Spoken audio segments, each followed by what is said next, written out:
La Marina de los Estados Unidos revela lo más parecido a una alfombra mágica. A lo largo de la historia, ha habido individuos notables que se han atrevido a desafiar los límites del pensamiento convencional. Fuente de combustible.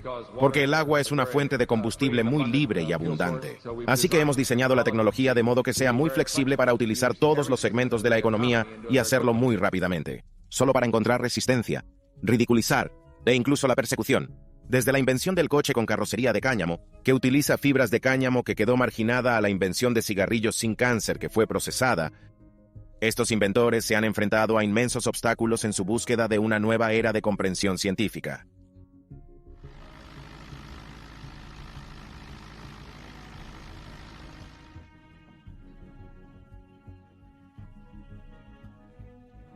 ¿Pero por qué se consideran tan peligrosas estas tecnologías? ¿Qué tienen que amenaza el orden establecido?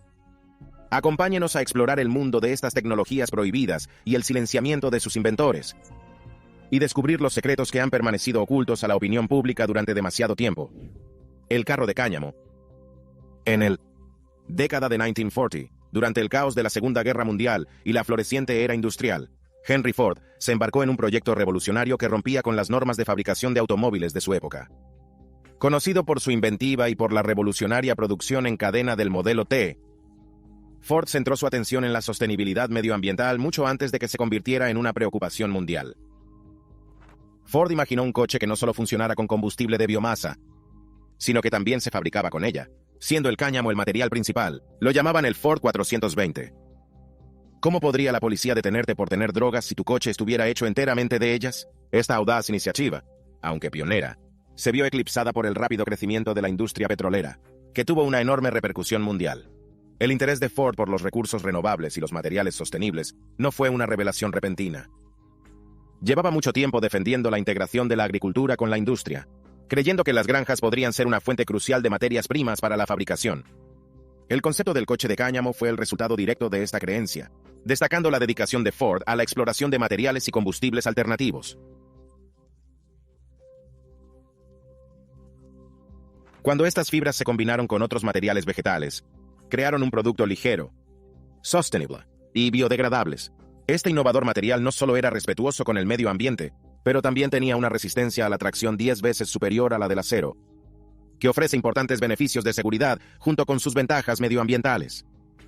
El coche de cáñamo, introducido por Henry Ford, fue diseñado para funcionar con biocombustible de cáñamo elaborado a partir de semillas de cannabis. Esta elección formaba parte del visionario plan de Ford de alejarse de las fuentes de energía no renovables. El biocombustible de cáñamo ofrece una alternativa sostenible, alternativa de combustión limpia a la gasolina, prometiendo menos emisiones nocivas y una mayor independencia energética. El debut público del coche de cáñamo en 1941 fue un acontecimiento importante. Ford demostró la impresionante durabilidad del coche golpeándolo con un mazo, y el cuerpo resistió los golpes sin ningún daño. Esto demostró la fuerza y resistencia del material a base de cáñamo. A pesar de sus características innovadoras y sus ventajas medioambientales, el proyecto del coche de cáñamo no pasó de su escaparate inicial. Varios factores contribuyeron a ello. En ese momento, la industria petrolera se expandía rápidamente y se volvía esencial para la economía mundial. Este crecimiento dificultó el uso de combustibles y materiales alternativos, como el biocombustible de cáñamo de Ford, para ganar aceptación. La poderosa influencia económica y política de la industria petrolera planteó importantes retos. La importancia estratégica del petróleo hizo que proyectos como el del coche de cáñamo se dejaran a menudo de lado. Además, el contexto jurídico y cultural de la época se sumó a los obstáculos. El cultivo del cáñamo estaba cada vez más restringido debido a su asociación con las variedades de cannabis psicoactivo. Además, el estallido de la Segunda Guerra Mundial modificó las prioridades industriales, marginando aún más el proyecto de Ford. Como resultado, el coche de cáñamo, a pesar de su potencial para revolucionar la industria del automóvil con prácticas sostenibles, fue en gran parte olvidada. El dispositivo de energía radiante.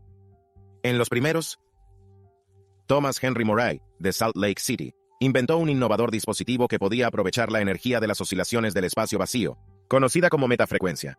Moray acabó desarrollando un artilugio de energía libre que pesaba 60 libras y generaba unos impresionantes 5,000 vatios de electricidad durante varias horas. A pesar de hacer frecuentes demostraciones de su dispositivo a científicos e ingenieros, Moray luchó por conseguir financiación para convertirla en una central eléctrica a gran escala antes de la Segunda Guerra Mundial. Moray colaboró brevemente con la Administración de Electrificación Rural para hacer avanzar su máquina.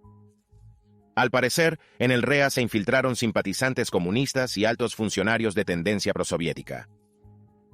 Estos funcionarios presionaron a Moray para que compartiera todos los detalles de su invento con la Unión Soviética, e incluso consiguió que destacados científicos soviéticos visitaran su laboratorio para observar el aparato en acción. Más de 2 meses, estos científicos soviéticos se ganaron la confianza de Moray, y acabó revelando a uno de ellos la mayoría de los secretos de su válvula especial. Este científico, la única persona en la que Moray había confiado plenamente, se cree que era un operativo soviético. Hay pruebas considerables que sugieren que este individuo fue el responsable de transmitir el conocimiento de la tecnología de Moray a la Unión Soviética. Se cree que este intercambio proporcionó a los soviéticos las ideas fundamentales para construir amplificadores hiperespaciales, que luego usaron en sus armas psicotrónicas. Para su sorpresa, la Oficina de Patentes nunca le concedió su solicitud para esta invención. Coche propulsado por agua. En el década de 1980, Stanley Meyer afirmó haber hecho realidad esta increíble tecnología. Desarrolló lo que llamó la célula de agua combustible, que según él, podría dividir el agua en hidrógeno y oxígeno mediante un método llamado electrólisis de alto voltaje. Este método era mucho más eficaz que las técnicas estándar de electrólisis.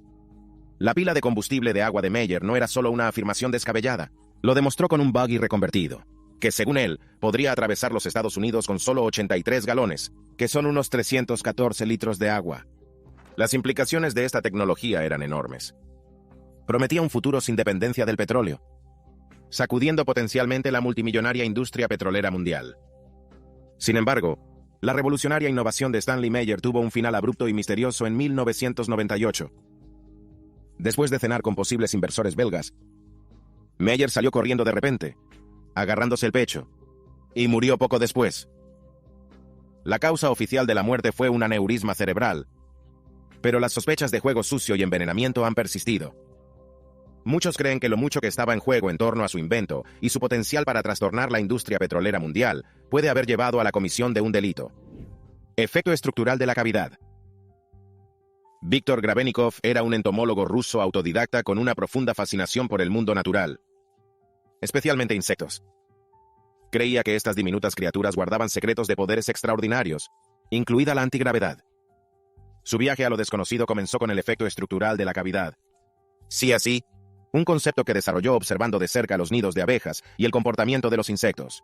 En los primeros, en la década de 1980, Grabenikov estaba acampado en la vasta estepa siberiana cuando tuvo una experiencia que le cambió la vida.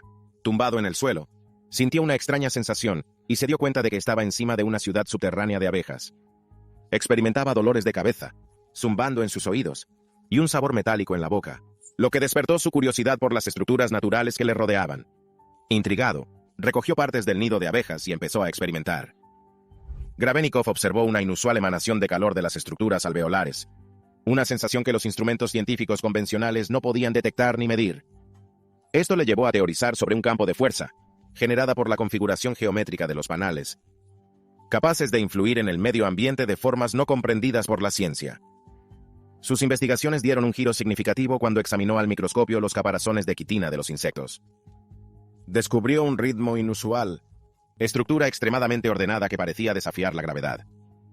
Cuando colocó 2 de estas placas de quitina juntas, una placa flotó en el aire durante unos segundos antes de alinearse con la otra. Este fue su primer paso hacia la comprensión de las propiedades antigravitatorias de ciertas estructuras naturales. Convencido del potencial de su descubrimiento, Grabenikov se embarcó en un proyecto para aprovechar el efecto estructural de la cavidad para uso humano. Viktor Grabenikov construyó una extraordinaria plataforma con miles de conchas de quitina adheridas a su parte inferior, que según él era un vehículo antigravedad. Según Grabenikov, este asombroso artilugio podía viajar a velocidades de hasta 1500 km por hora y alcanzar alturas de 300 metros. Aún más sorprendente,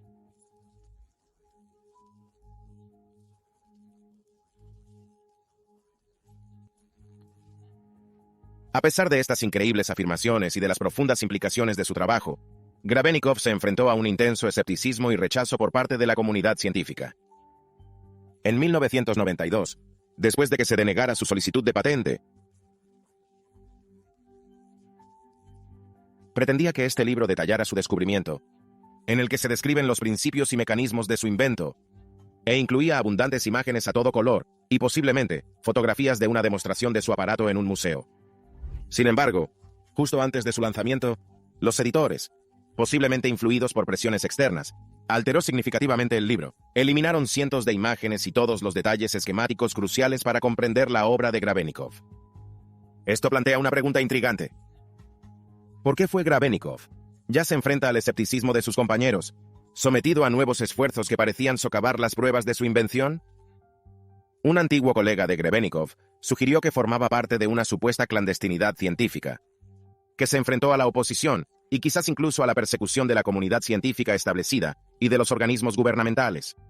Esto sugiere que el descubrimiento de Grebennikov fue más profundo y potencialmente perturbador de lo que se pensaba en un principio. Tal vez su trabajo se refería a una fuerza o tecnología tan importante que se consideró demasiado peligrosa o poderosa para permitir que fuera de dominio público, lo que llevó a intentar ocultar sus conclusiones y silenciar el debate en torno a ellas. General Motors, EV1. El EV1 de General Motors, a menudo conocido simplemente como el GM EV1, fue un innovador vehículo eléctrico de batería fabricado por el fabricante de automóviles estadounidense General Motors. Producida desde 1996 hasta su desafortunada desaparición en 1999, el programa EV1 finalizó oficialmente 4 años después, en 2003. Este coche subcompacto destacó por ser el primero fabricado en serie, vehículo eléctrico de batería diseñado específicamente. La andadura del EV1 comenzó en 1990 con la presentación del prototipo Impact, que influyó mucho en el diseño del EV1 actual.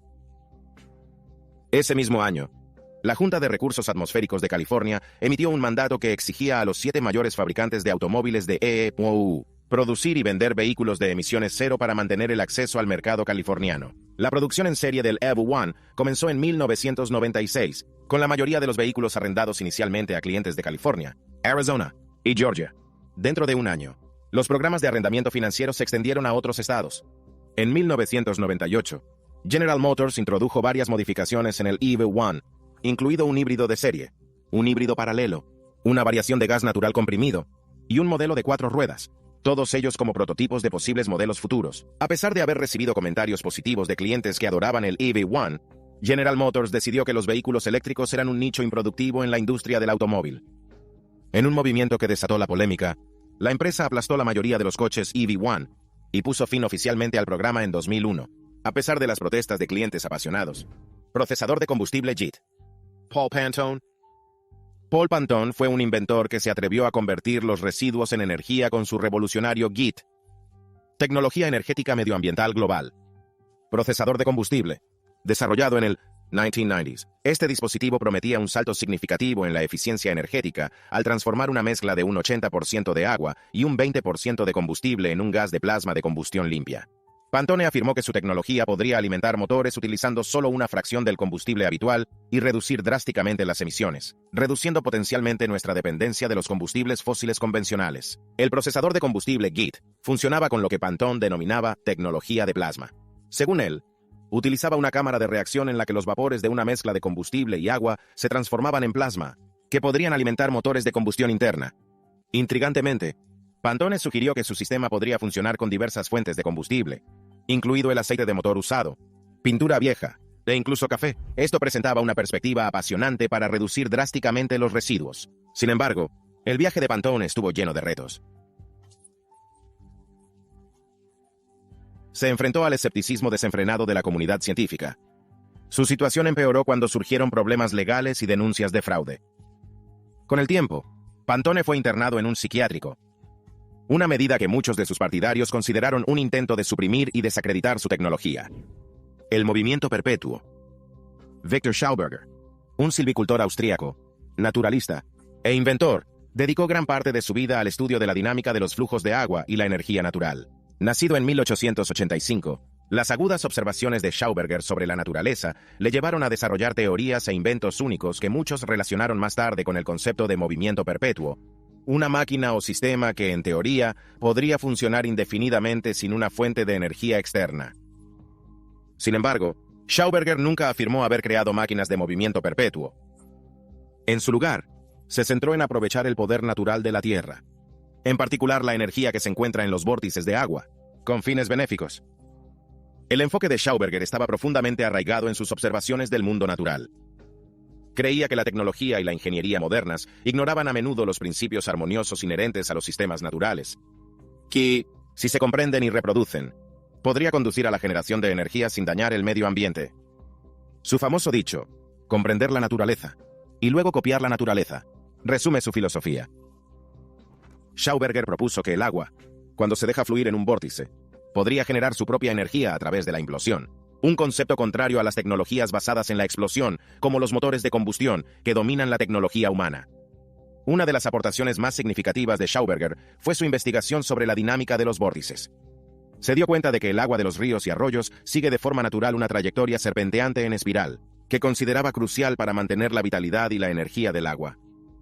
Imitando estos patrones naturales, Schauberger inventó varios dispositivos destinados a producir energía o propulsión. Uno de esos inventos fue la repulsina, una máquina con forma de platillo diseñada para generar propulsión mediante patrones ondulatorios especialmente diseñados que creaban un vórtice de aire o agua. Este invento cautivó a muchos y llevó a especular con que Schauberger había descubierto los secretos del movimiento perpetuo y la energía libre. El trabajo de Schauberger no pasó desapercibido para el régimen nazi durante la Segunda Guerra Mundial. Los informes sugieren que fue coaccionado para desarrollar sus inventos con fines militares, una experiencia que le dejó desilusionado y receloso del posible mal uso de sus descubrimientos. Después de la guerra, Schauberger prosiguió sus investigaciones, pero sus inventos nunca obtuvieron el éxito comercial ni el reconocimiento científico que esperaba. La controversia en torno al trabajo de Schauberger se intensificó cuando fue detenido por la policía estadounidense, agentes de inteligencia y retenido durante 9 meses.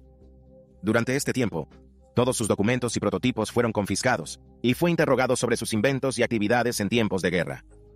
Este episodio ha alimentado la especulación de que las innovaciones de Schauberger en el aprovechamiento de las energías naturales se consideraron tan potencialmente perturbadoras que fueron suprimidas por Estados Unidos. Gobierno para proteger lo científico establecido, económico y el orden político.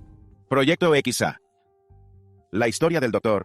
James D. Mould y sus cigarrillos sin cáncer deberían indignar a todos los fumadores y a cualquiera que haya perdido a un ser querido a causa del tabaquismo. Aunque hace tiempo que circulan rumores sobre la falta de honradez de las tabacaleras en cuanto a los riesgos del tabaco para la salud, las revelaciones sobre el trabajo pionero de Mould y su posterior olvido ponen de manifiesto la codicia de la industria. Dr. Mould se embarcó en un esfuerzo pionero para desarrollar un cigarrillo que no causara cáncer, un proyecto conocido como Proyecto XA. Con el apoyo inicial de Liggett y Myers, Mould colaboró incansablemente con la AD Little Company en esta ambiciosa tarea. Tras 25 años de trabajo incesante, Mould inventó el cigarrillo XA o de paladio, que utilizaba paladio y nitrato de magnesio para eliminar las sustancias químicas cancerígenas del humo de los cigarrillos. Las pruebas de laboratorio demostraron que estos cigarrillos reducían eficazmente la incidencia del cáncer en animales de laboratorio. A pesar del entusiasmo inicial de la empresa, ejecutivos retiraron abruptamente su apoyo al proyecto, y el cigarrillo de paladio nunca llegó a producirse. La razón fundamental era simple y exasperante. Los abogados de la empresa advirtieron de que la introducción de un producto más seguro daría lugar a interminables demandas del público por sus productos menos seguros comercializados anteriormente. Esta decisión pone de relieve hasta dónde puede llegar la industria tabaquera para proteger sus beneficios, incluso a costa de la salud pública. Carburetor Ogle.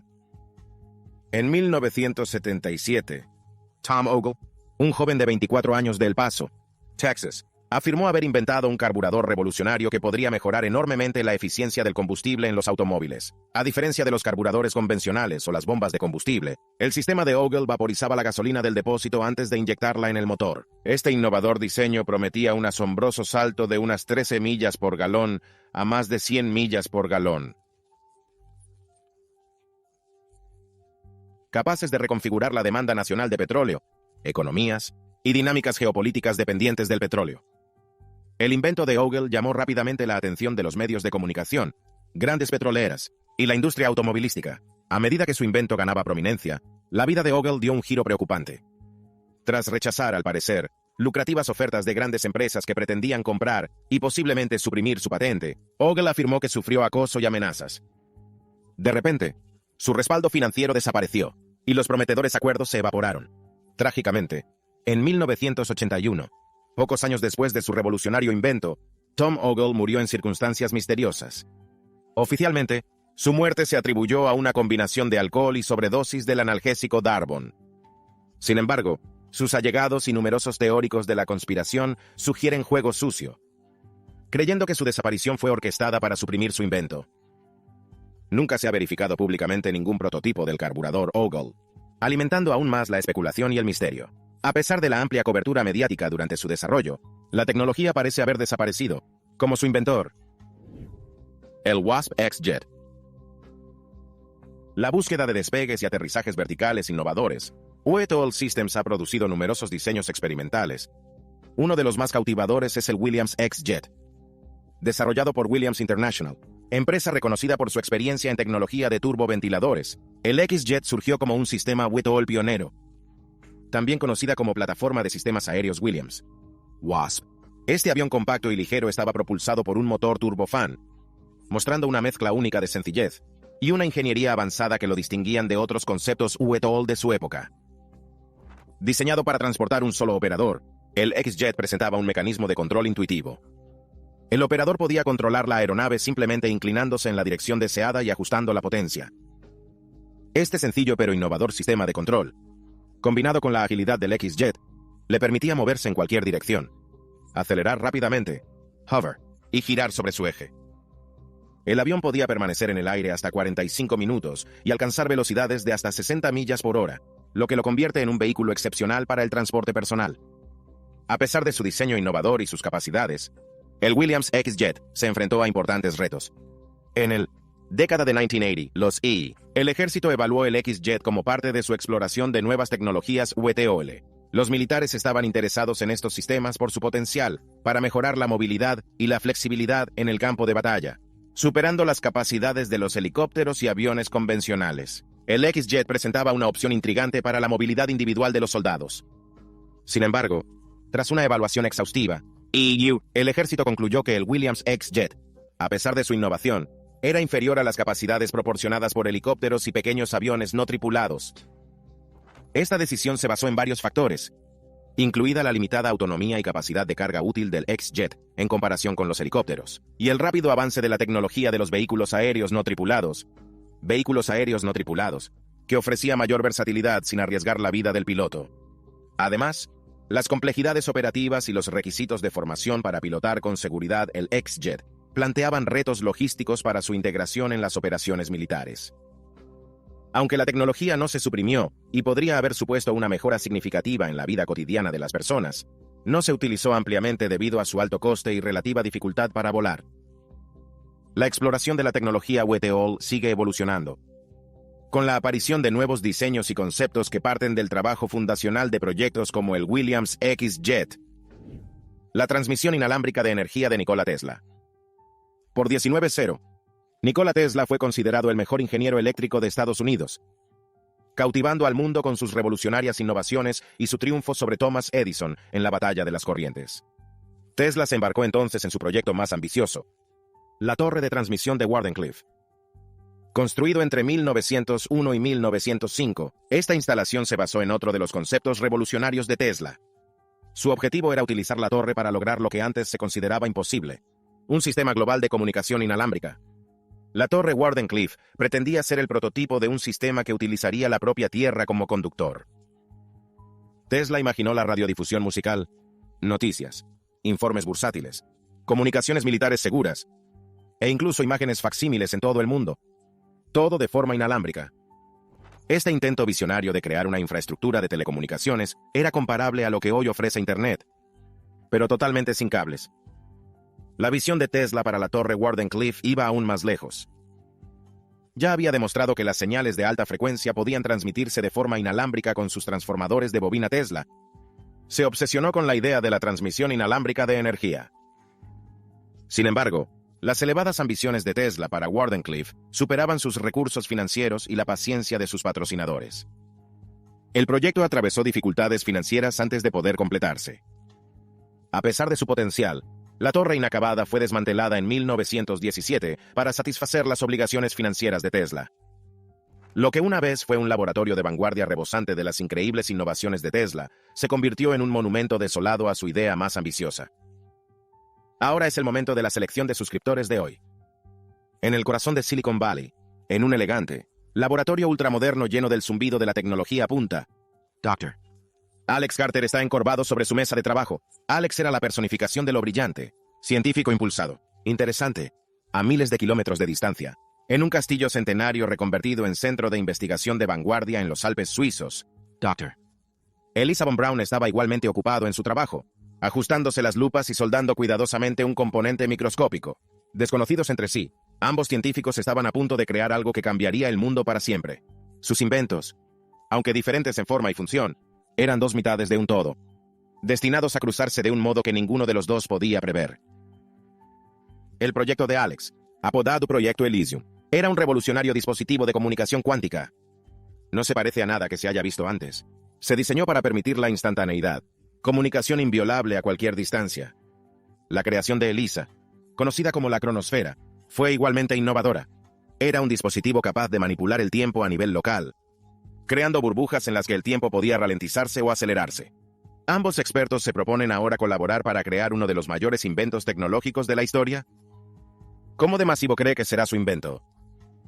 Háganos llegar su opinión en los comentarios. Fusión fría. El sueño del Dr. Eugene Mallove, científico formado en el MIT y redactor jefe de ciencia en su alma mater, siempre fue imaginar un mundo donde limpio, energía casi ilimitada está a nuestro alcance.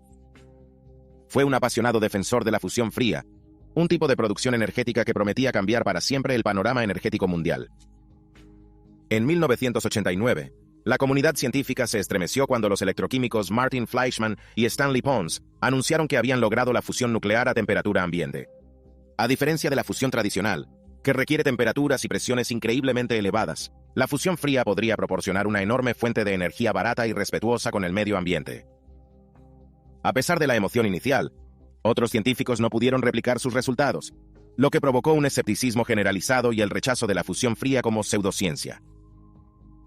Eugene Mallove, sin embargo, se negó a rendirse. Acusó a la comunidad científica dominante, incluidos investigadores del MIT, de manipular los datos experimentales para suprimir los resultados positivos de la fusión fría.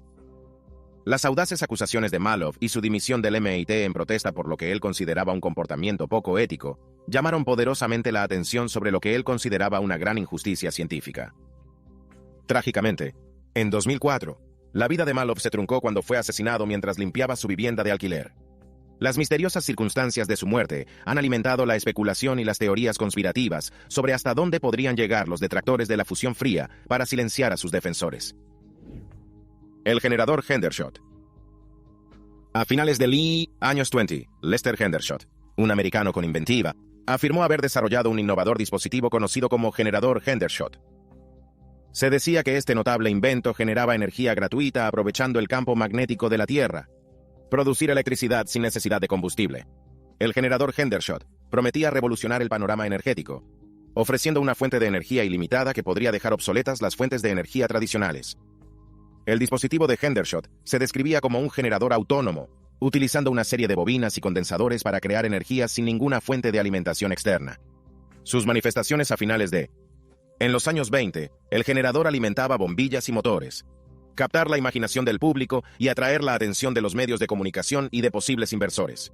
A pesar de la emoción inicial, comenzó una fuerte campaña para desacreditar su tecnología. Algunos detractores llegaron incluso a hacer una demostración pública de un dispositivo que decían que era de Hendershot para demostrar su ineficacia.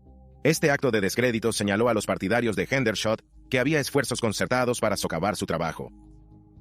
Sin inmutarse, Hendershot siguió desarrollando su generador de energía libre durante muchos años.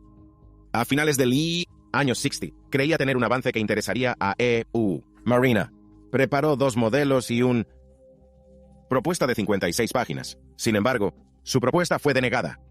En abril de 1961, oficialmente registrado como suicidio, la falta de una investigación exhaustiva llevó a muchos, incluida su familia, para sospechar juego sucio. Teorizaron que su trabajo innovador suponía una importante amenaza para las grandes corporaciones energéticas. Circularon rumores de que Hendershot había sido advertido por una gran empresa, que no quiso nombrar, a cesar todo trabajo relacionado con su generador. Esto ponía de relieve la posible perturbación que su invento podría causar a su lucrativo negocio. Supuestamente, Hendershot aceptó $25,000 con la condición de detener su investigación durante 2 décadas. Había expresado a su familia su temor por su seguridad, indicando la gravedad de las amenazas a las que se enfrentaba. La muerte de Hendershot y la supresión de su invento siguieron provocando profundos interrogantes, agitando la especulación sobre los extremos a los que podrían llegar las entidades poderosas para proteger sus intereses. Royal Raymond Rife cura el cáncer. Royal Raymond Rife fue un ingenioso estadounidense pionero de la cinematografía time-lapse de gran aumento. Se le conoce sobre todo por sus microscopios, que según él, podía examinar microorganismos vivos con aumentos que antes se consideraban imposibles. Rafe también desarrolló el rayo de haz oscilante, que según él, podría tratar diversas enfermedades utilizando ondas de radio para destruir organismos nocivos. A pesar de trabajar con científicos, médicos e inventores de su época, y la publicación de sus hallazgos en periódicos y revistas científicas como el informe anual del Instituto Smithsoniano de 1944. El trabajo de Rafe fue rechazado posteriormente por la Asociación Médica Americana, la Sociedad Americana contra el Cáncer y la ciencia dominante. No obstante, los partidarios de Rafe siguen creyendo que las descargas de frecuencias electromagnéticas pueden destruir las células cancerosas y otros gérmenes causantes de enfermedades. Sin embargo, la mayoría de estas afirmaciones carecen de apoyo científico, y las máquinas de Rafe no han sido certificadas para el tratamiento por ninguna autoridad sanitaria en todo el mundo. Muchos promotores de la tecnología de Rafe han sido declarados culpables de fraude sanitario y condenados a prisión, lo que aumenta la controversia y la intriga en torno a su legado. La máquina N. Bruce De Palma. Bruce De Palma, un científico inconformista que, en el década de 1970, se atrevió a desafiar las leyes fundamentales de la física con su creación, la máquina N, también conocido como generador homopolar. De Palma creía que su dispositivo podía generar energía de forma mucho más eficiente que los métodos tradicionales, aprovechando lo que él consideraba el potencial sin explotar de los campos magnéticos giratorios. La máquina N no era un generador cualquiera. Su diseño se basaba en principios que, según algunos, violaban la ley de conservación de la energía. Según De Palma, este dispositivo podría producir 5 veces más energía de la que consume, ofreciendo la emocionante posibilidad de una energía limpia sin fin. El mecanismo central consistía en un imán giratorio que, según las teorías de De Palma, aprovecha la energía directamente del espacio que lo rodea gracias a sus interacciones únicas con el campo magnético. Sin embargo, las innovadoras ideas de De Palma no solo se enfrentaron al escepticismo académico. Los informes sugieren que hubo esfuerzos concertados por parte de entidades gubernamentales e industriales para suprimir su trabajo. La posible perturbación de los mercados energéticos existentes planteada por la invención de De Palma puede haber provocado una importante resistencia, incluidos los obstáculos para patentar la tecnología y las dificultades para obtener financiación para la investigación. ¿Cuál de estas tecnologías prohibidas le parece más excepcional? Háganos llegar su opinión en los comentarios.